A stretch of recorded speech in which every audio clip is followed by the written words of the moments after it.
ನ್ಯಾಯವಾದಿಯ ಮನೆಯನ್ನು ಬಿಡದ ಕಳ್ಳರು ತಡರಾತ್ರಿ ಅಪಾರ ಪ್ರಮಾಣದ ಚಿನ್ನಾಭರಣ ದೋಚಿ ಪರಾರಿ. ಬೆಳಗಾವಿ ಜಿಲ್ಲೆಯ ಅಥಣಿ ತಾಲೂಕಿನ ಕೊಕಟನೂರ ಗ್ರಾಮದಲ್ಲಿ ಘಟನೆ.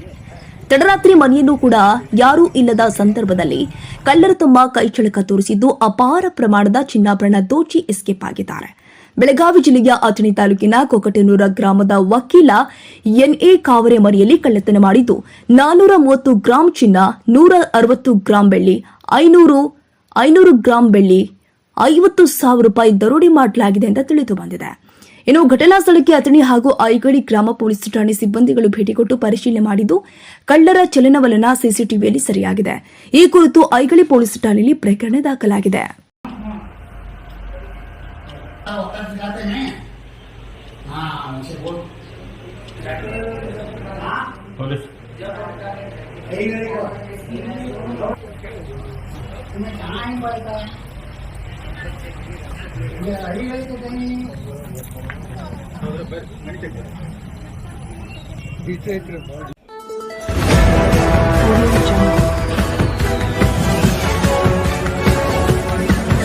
Audio